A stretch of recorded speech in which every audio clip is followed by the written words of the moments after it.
내가 맞춰볼까?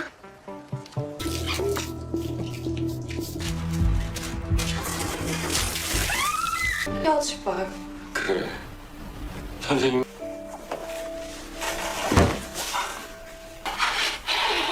머리를 짓이겨서 죽여보는데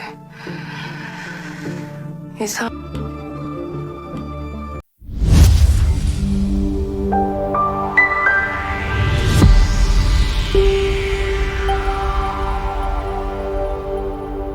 Sementara itu, Jae dan Sulgi berhasil melarikan diri dari stasiun Gangnam tanpa tertangkap polisi. Sulgi pun akhirnya menyadari bahwa dirinya hampir saja terjebak dalam rencana Ara. Ia kemudian bertanya kepada Sulgi tentang pria yang datang ke kelas kemarin untuk menjemputnya. Sulgi menjelaskan bahwa pria itu adalah Sun Sim, orang yang pertama kali mengenalkannya pada obat-obatan. Setelah keadaan lebih tenang, Jae dan Sulgi kembali ke loker di stasiun Gangnam. Namun, mereka mendapati bahwa obat yang mereka simpan sudah tidak ada. Mereka menduga bahwa Jena yang mengambilnya, tetapi mereka tidak bisa menghubunginya. Jae pun mencoba melacak ponsel Jena melalui GPS dan menemukan bahwa lokasinya berada di rumah Jae. Jae segera pulang untuk memastikan keberadaan Jena, tetapi ia tidak menemukannya di sana. Ia lalu mencoba menelepon Jena kembali, tetapi justru menemukan ponsel Jena ada di kamarnya sendiri. Hal ini membuat Jae semakin bingung. Di saat yang sama, ayah Jae mendatanginya dan menunjukkan kepeduliannya terhadap keadaan Jae. Setelah ayahnya pergi, Jae memeriksa kotak rahasianya dan menyadari bahwa ponsel ayah Sulgi sudah tidak ada di dalamnya. Jae pun bertanya-tanya siapa yang telah mengambil ponsel tersebut. Keesokan harinya, seluruh siswi di Jehwa mengikuti seminar penyuluhan tentang bahaya obat-obatan terlarang. Saat itu, sebuah video yang memperlihatkan Nari sedang mengonsumsi obat tersebar di komunitas online, memicu perdebatan di antara para siswi. Tidak lama setelah itu, seorang detektif tiba-tiba masuk ke aula dan memperlihatkan rekaman CCTV dari stasiun Gangnam yang diambil kemarin. Dalam rekaman tersebut, terlihat seorang siswi sedang membuka loker. Detektif meminta para siswi untuk bekerja sama mengidentifikasi siswi dalam rekaman itu. Namun, kepala sekolah segera datang dan berusaha menghentikan tindakan detektif tersebut. Di tengah perdebatan antara kepala sekolah dan detektif, Jae tiba-tiba mengatakan bahwa ia mengetahui siapa siswi yang ada dalam rekaman CCTV tersebut. Ia menyebut bahwa orang itu adalah Jena, putri pertama direktur pusat medis sekaligus kakak Jae. Jae kemudian mengklaim bahwa Jena lah yang selama ini mengedarkan obat. Sementara Jae menjadi saksi dari perbuatan tersebut. Jae juga menambahkan bahwa kemungkinan Bomsu pernah membeli obat dari Jena. Mendengar hal itu, detektif mempertanyakan alasan Bomsu mengatakan bahwa Sulgi yang menjual obat kepadanya. Jae dengan tenang menjawab bahwa Bomsu hanya iri pada Sulgi yang merupakan siswa terbaik di Jehwa, sehingga ia sengaja menyalahkannya. Detektif kembali bertanya mengenai keberadaan Jena. Tetapi Jae mengaku tidak mengetahui apapun karena Jena telah menghilang setelah ujian perguruan tinggi. Ia pun meminta detektif untuk menemukannya. Setelah itu, para detektif mendatangi ayah Jae di rumah sakit dan memintanya untuk bekerja sama dalam pencarian Jena. Sementara itu, di tempat lain, Yeri menemui Bomsu dan menanyakan siapa yang menyuruhnya berbohong bahwa ia membeli obat dari Sulgi. Namun Yeri mengetahui siapa yang menyuruhnya. 내가 맞춰볼까? Sementara itu, untuk membenarkan pernyataannya kepada detektif, Jae memeriksa rekaman CCTV sekolah guna mengambil rekaman pada hari festival, saat Jena datang ke sekolah Jehwa. Namun, Sulgi dan Jae justru menemukan hal lain dalam rekaman tersebut. Mereka melihat bahwa Jena sempat berbicara dengan Chaekyong pada hari itu. Meski begitu, mereka belum mengetahui isi pembicaraan di antara keduanya. Karena penasaran, pada malam harinya, Sulgi dan Jae diam-diam mengikuti Chaekyong yang baru selesai mengikuti les. Mereka melihat Chaekyong menaiki bus yang justru berlawanan arah dengan rumahnya. Menyadari hal itu, Sulgi berpamitan pada Jae dengan alasan ingin pulang lebih dulu. Saat tiba di dekat rumahnya, Sulgi tanpa sengaja bertabrakan dengan Chaekyong. Ia pun bertanya mengapa Chaekyong berada di sekitar rumahnya, tetapi Chaekyong tidak memberikan jawaban dan justru berusaha pergi dari sana. Sulgi dengan cepat menahan tangan Chaekyong. Saat itu, Sulgi melihat ada bekas tanda hitam di tangan Chaekyong, yang membuatnya tersadar bahwa Chaekyong adalah orang yang selama ini mengirimkan surat kaleng dengan amplop hijau. Di saat yang bersamaan, Jae tiba di lokasi tersebut. Akhirnya, mereka bertiga pun berbicara bersama.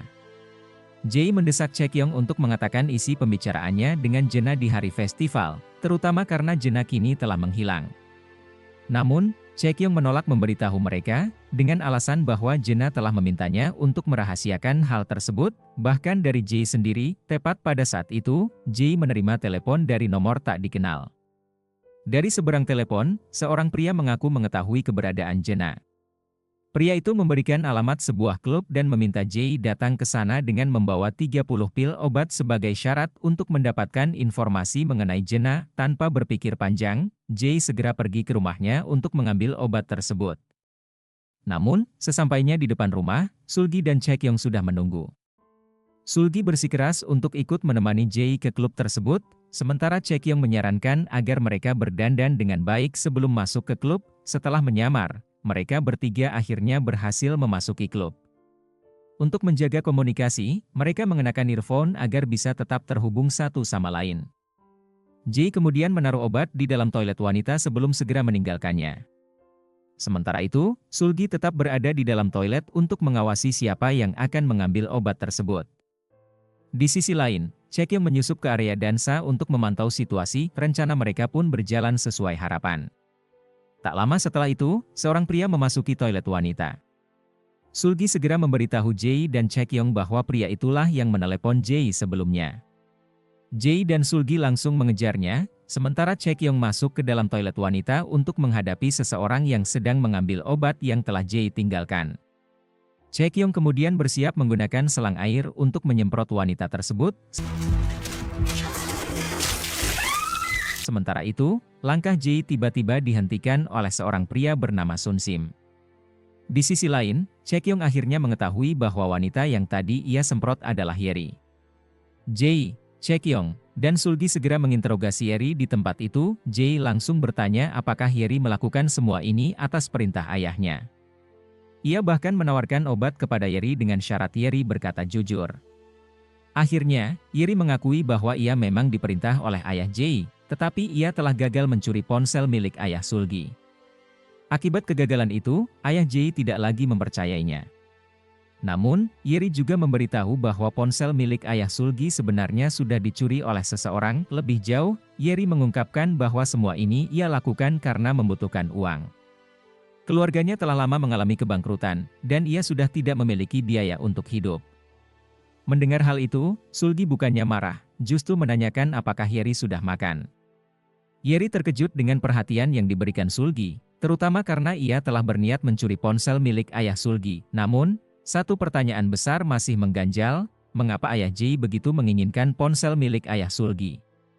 Apa yang sebenarnya ada dalam ponsel itu? Di saat yang sama, Sun Sim kembali menghampiri mereka dan membagikan minuman. Ia kemudian menjelaskan bagaimana ia bisa mengetahui tentang Jena. Saat festival sekolah kemarin, Sun Sim ternyata sempat datang ke acara tersebut dan secara tidak sengaja bertabrakan dengan Jena yang saat itu berusaha melarikan diri dari sekolah. Hal yang membuatnya bingung adalah Jena menjatuhkan sebuah KTP yang biasa digunakan oleh Sujin, salah satu pegawai Sun Sim, untuk membeli obat menggunakan resep palsu. Sun Sim merasa aneh, karena Sujin adalah seseorang yang telah lama ia cari. Ia pun mempertanyakan bagaimana bisa KTP Sujin ada pada Jena dan di mana keberadaan Sujin sekarang. Sun Sim kemudian bertanya kepada Jae apakah Jena adalah seorang pecandu. Mendengar pertanyaan itu, Sulgi segera mengajak Sun Sim berbicara secara pribadi. Dalam percakapan mereka, Sun Sim mengaku bahwa kemarin, saat berada di stasiun Gangnam, ia melihat ayah Jena membawa Jena menggunakan ambulans. Namun, pembicaraan mereka tiba-tiba terhenti ketika Jae menerima telepon dari detektif yang mengabarkan bahwa Jena telah ditemukan. Tanpa membuang waktu, Sun Sim, Sulgi, dan Jae segera menuju lokasi yang disebutkan oleh detektif.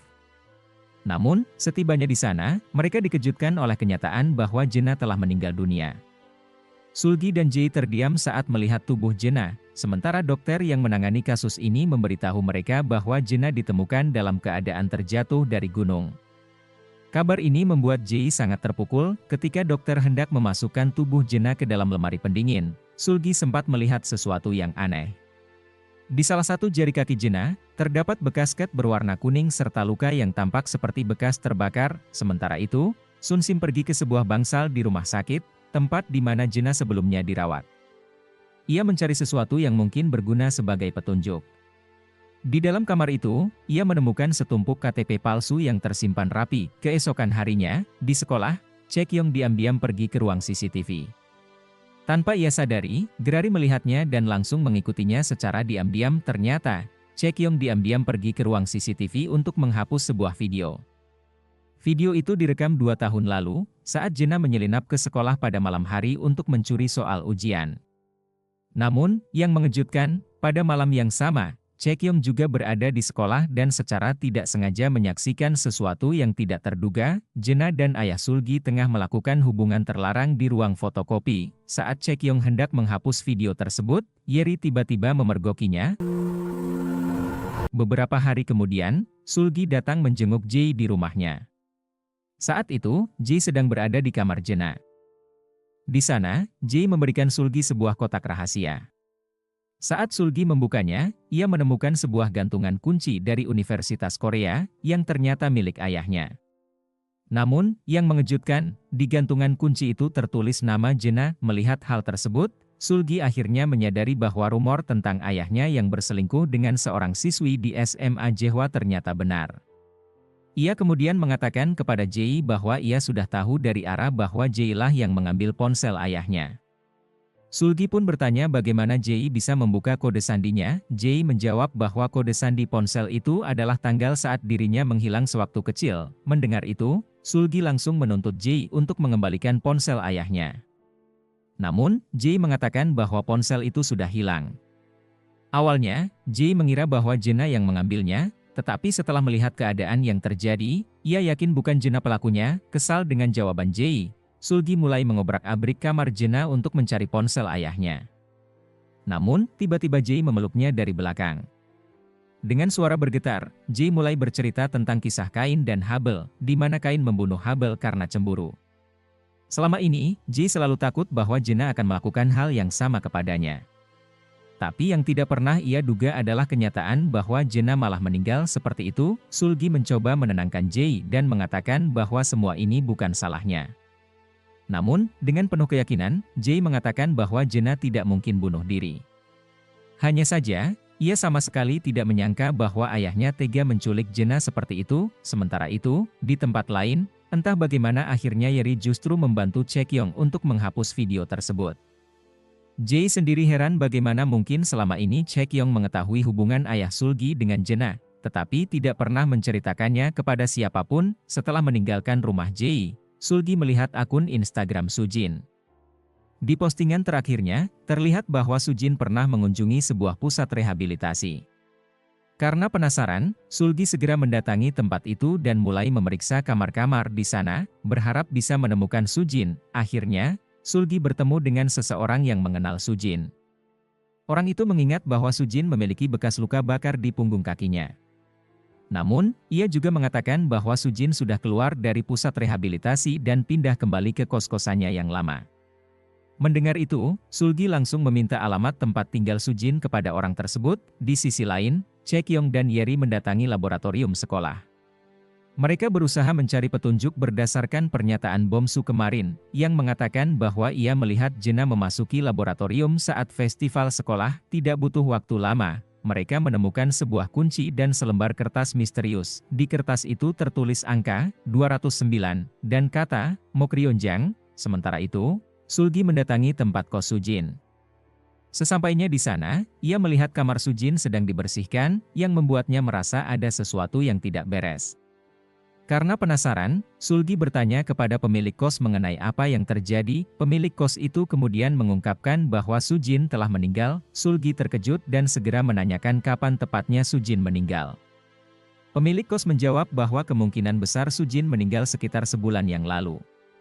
Ia menjelaskan bahwa Sujin sudah lama menunggak biaya sewa dan hampir tidak pernah keluar dari kamarnya. Karena khawatir, suatu hari pemilik kos memberanikan diri untuk mengecek keadaan Sujin di dalam kamarnya, tetapi yang ia temukan adalah jasad Sujin yang sudah tak bernyawa. Meskipun merasa kesal dengan kejadian itu, pemilik kos mengungkapkan bahwa hari ini ada seseorang yang datang untuk melunasi seluruh utang Sujin. Orang tersebut tampak seperti preman, tetapi mengaku sebagai kakak Sujin. Tidak hanya membayar utang sewa kos, orang itu juga pergi ke beberapa toko sekitar dan melunasi seluruh hutang Sujin. Mendengar semua ini, Sulgi semakin bingung dan terpukul. Saat hendak meninggalkan tempat kos, ia tiba-tiba bertemu dengan Yeri dan Chaekyong. Ternyata, kunci yang mereka temukan di laboratorium sekolah adalah kunci salah satu kamar di kos tersebut, kamar nomor 209. Mereka bertiga akhirnya membuka pintu kamar itu. Di dalamnya, mereka menemukan dinding yang dipenuhi tulisan berisi latihan soal ujian. Namun, yang paling menarik perhatian Sulgi adalah sebuah buku diari yang tergeletak di atas meja. Buku itu memiliki gembok, tetapi kuncinya tidak ditemukan di sana. Sulgi pun mencoba membobol gembok tersebut. Kini, pertanyaannya muncul, apakah Sujin dan Jena sebenarnya saling mengenal?